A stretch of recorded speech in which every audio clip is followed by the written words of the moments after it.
All right, well, thank you. Good afternoon. Joining me this afternoon is our City Council member, Vivian Moreno, Sean Mahoney, who is CEO of the American Red Cross of San Diego and Imperial Counties, and Jim Flores, CEO of the San Diego Food Bank. There is something this afternoon that's very important that I want every San Diegan to know as we are going through this COVID-19 pandemic, especially San Diegans that are looking for ways to volunteer and to help out. Although we have the social distance and physical limitation, it's still very important that we lend a helping hand to our neighbors and those other San Diegans that need that. This is a time, of course, when our daily lives have been upended. But there is one thing that really never ceases to amaze me, and that is our city's compassionate spirit.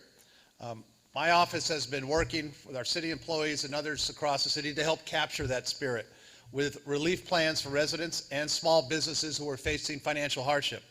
But our work at City Hall is really just a small part of that action that our greater community is taking. We have received countless calls and emails from San Diegans with one simple question: how can I help? This afternoon, we want to take a few minutes really to tell you how you can do that. There are two critical needs in our community this afternoon that we are asking San Diegans to help with today. We need blood donations, and we need help distributing food. Across the nation, more than 2,700 blood drives have been canceled due to the COVID-19 pandemic. An adequate blood supply, as I think all of us know, is absolutely critical to our healthcare system throughout the country and, of course, right here in San Diego. It impacts surgery patients, car accident victims, and anyone who is suffering from an emergency. We cannot forget about that need during this public health crisis. One donation of blood can help save up to 3 lives. The Red Cross has put some additional precautions in place to protect the safety of all the donors and staff. So we encourage all San Diegans to give if they are healthy and can do that. In fact, this morning, Councilmember Moreno and I visited the Red Cross in Kearny Mesa. I was very happy to be able to donate myself. The staff was accommodating, friendly, and great. And it was great to see so many of my fellow San Diegans that were out there helping today. Sean, it was really represented the best of our city. So I'm going to invite Sean to tell you a little bit more about the blood need, how you can help in just a second. As I mentioned earlier, our second priority is food distribution and assistance throughout the entire city. There is going to be an increased need in the coming days and the coming weeks. We are proud to have the San Diego Food Bank here with us today to clearly say a couple of things. The food bank is open, they are accepting donations, and they are taking extra precautions, and they need people to drop off food items. Just a few minutes, I'm going to ask Jim to come up, our CEO of the food bank. So whether it's donating blood, whether it's giving your time to help donate food or deliver meals, picking up groceries for an elderly neighbor, or supporting a nonprofit, we know that San Diegans need to rise to the occasion, and they're doing so in increasing numbers. Blood and food assistance are just two of the ways to help. My office has been busy collecting a short list of other critical needs and organizations in need. So as you get that question, what can I do to help? You can find them online at sandiego.gov/coronavirus, and you can also visit 211sandiego.org to find more opportunities, a list of everything that you can do to help your fellow San Diegans during this time of need. Before I hand it over to Councilmember Moreno, I want to update on a couple of two different opportunities as well, two different issues. Many San Diegans, including members of my team, spent the day packing meals for local families and students in conjunction with the San Diego Unified School District. I want to thank them. I want to thank our entire city team and the volunteers that were out there throughout really helping with this crisis, really helping our school district coming together. Another update is I had earlier today is a call with Baja California.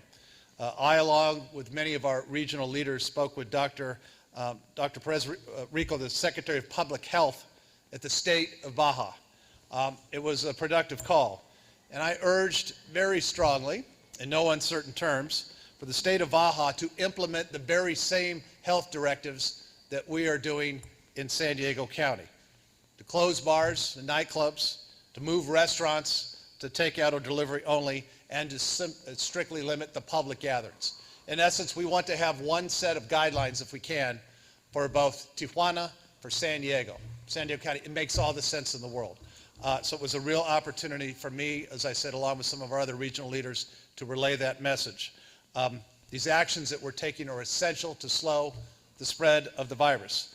And these are things that we should be doing as a united border region. We are one mega region. We have the largest border crossings in the world. And it's important that we all act together and in unison to help us get through this. I think my comments and others were very well received. The doctor assured us that he's going to be taking these recommendations to Baja Governor Jaime Bonilla for his immediate considerations. As I said, they've been taking many, many steps. And my very clear message was, can we have the exact same protocols? I think that will serve our region well. I particularly want to thank the Consul General of Mexico, the United States, Carlos Gutierrez, for arranging this discussion. Once again, it shows how our binational region can come together and work very, very quickly. We are proud of that relationship. We are proud of how integrated we are. And it was really an opportunity for health professionals on both sides of the border to share this information, and local officials as well. We are united in this. We are united in San Diego. We are united as a border region. And with that, I'd like to turn it over to Councilmember Vivian Moreno to give a few comments, and then we're going to hear from these gentlemen here on volunteer opportunities that San Diegans can do to help right now in terms of blood and in terms of food donations. Councilmember Moreno.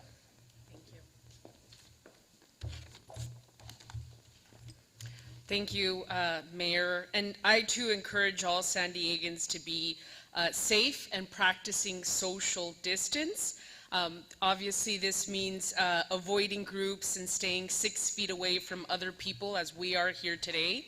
I encourage everybody to keep on washing their hands regularly. And one of the things that I want to really strongly emphasize, that we need to be washing our hands for 20 seconds. And that really, what that means is singing happy birthday 2 times. For those of you who are healthy, please consider, as the mayor mentioned, giving blood at the Red Cross, or volunteering or donating to the San Diego Food Bank. And we're all in this together, so we all need to be doing our part. Le pido a la comunidad de San Diego que para permanecer saludable se debe practicar el aislamiento social. Esto significa evitar de participar en grupos y tratar de permanecer 6 pies de distancia de todas las personas. Por favor, lávense las manos regularmente, eviten tocarse la cara sin antes de lavarse las manos. Una cosa que quiero enfocarme es que cuando se laven las manos, que se laven las manos por 20 segundos con agua y con jabón. Una forma de asegurar que se estaban lavando las manos por 20 segundos es cantar la canción Happy Birthday, el Happy Birthday, para que todos tomen esa precaución. También para la gente que se siente saludable, por favor consideren donar sangre a la Cruz Roja o trabajar como voluntario en el programa asistente alimentario de emergencia.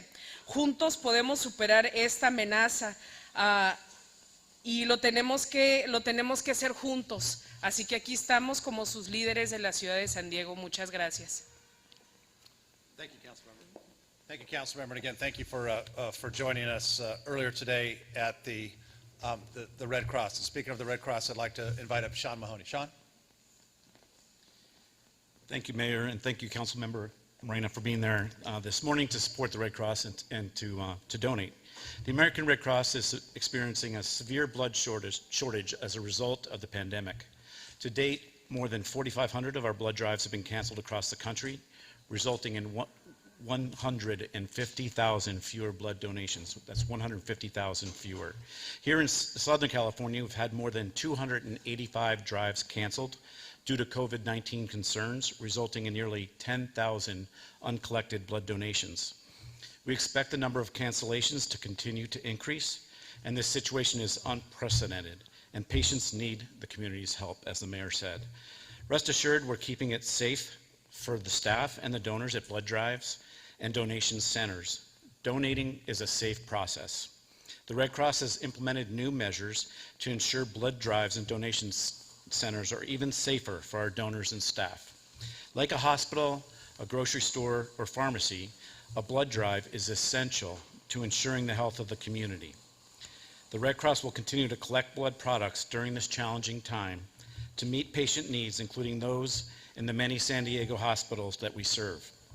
Accident, trauma victims, and cancer patients rely on the generosity of blood donors in our community. If you're healthy and feeling well, please make an appointment to donate as soon as possible. Having an appointment helps the process, and they can be made at redcrossblood.org or by calling 1-800-RED-CROSS. Thank you. Thank you, Sean. Thank you, Sean. And last up, I'd like to welcome CEO of the San Diego Food Bank, Jim Flores, to talk about their operations right now and how San Diegans can help the food bank. Jim, thank you. Good afternoon, Mayor Faulconer and Councilmember Moreno. The main message today is that Jacobs & Cushman San Diego Food Bank is open for business. So are our 200 distribution sites, and so are our 500 nonprofit partners that we partner with throughout the year who have feeding programs. All programs will remain open during the crisis.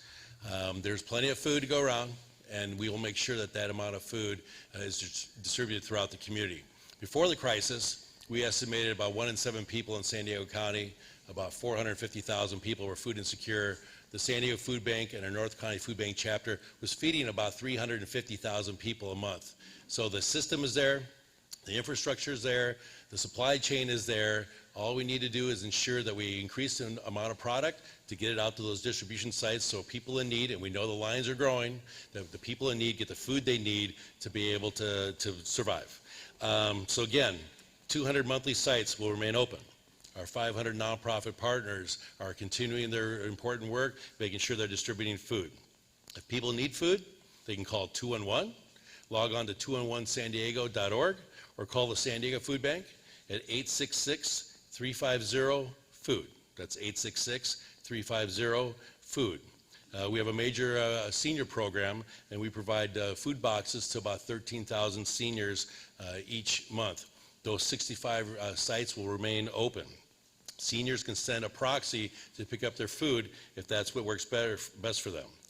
We've had a huge amount of volunteer cancellations just in the last week. About 50 groups representing about 1,400 volunteers have canceled. Our volunteers typically will have about 29,000 volunteer visits a year. Those volunteers are an integral part of our supply chain. So we're asking San Diegans to support the local food bank and help volunteer. They go online, sandiegofoodbank.org, all the information is there. If you see the shifts are open, please check back because we have cancellations every day. We also need financial contributions, obviously, because we're ramping up what we do and we're buying a lot of food to make sure that we have food to distribute in the community. We've put forth some measures to provide extra safety at those distribution sites. We've begun touchless distribution, so people don't have to touch anything. We're obviously doing social spacing, and again, the seniors can send a proxy to pick up the food product on their behalf. At the warehouse, we're doing those same measures. While volunteers are wearing gloves, we're doing social spacing, hand sanitizer, washing stations, and the like to make sure that volunteers are safe when they come in and help with our supply chain. And of course, we're telling volunteers, if you're sick, stay home. We'll love you, but we're going to love you from afar.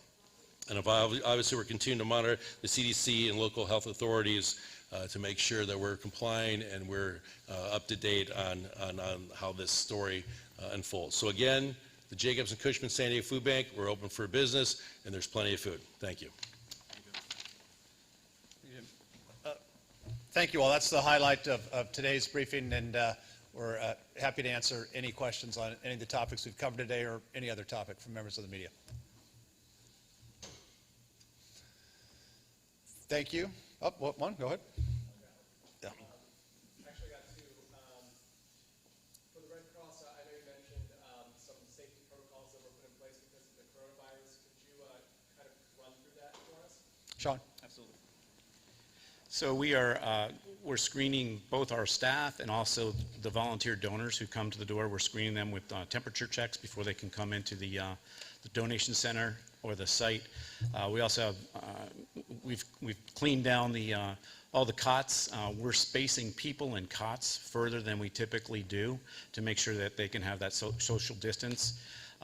And we have antiseptic and sterilizers available for people. So those are some of the things that we're doing. People can go ahead and check their eligibility in advance by going on the Rapid Pass system on the American Red Cross site and just kind of answer some questions about their background. It makes it a little quicker. And I can tell you how efficient it is, being over there earlier this morning. The whole process from check-in to donation and getting you all wrapped up was about 40 minutes. A big shout out to all of you and your team out there at the Red Cross, a well-oiled machine. And thank you again to all the San Diegans that continue to come up and support. We need more blood. We need it today, tomorrow, and in the coming weeks. Yeah. Also had a second question for you, Mayor. We've gotten some phone calls, workers from NASCO and other military contractors, those types of industries, saying that their workplace doesn't have them practicing social distancing or wearing protective gear. Have you heard any of these instances like this? Can the city do anything about this if it is going on? And what can the employees do if they had any complaints? We'll be working with all businesses, large and small, to continue to reinforce all of the recommendations and all the mandates, particularly when it comes to groups now, in terms of 10 or more. Those continuing evolves that have come from the county to make sure you're practicing all of the things that you need to do, particularly when it comes to protective gear and equipment for those in those specialized industries. So I'll answer the question that says very directly, we're going to be working with everyone to ensure that these recommendations are followed.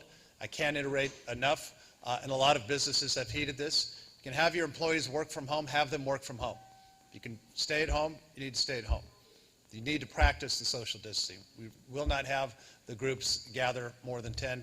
That is ended for all public, obviously, groups. The compliance, we talked about it yesterday from our restaurants and bars has been phenomenal. To see them really springing into action now in terms of food and takeout for those that can, and that San Diegans have responded to that.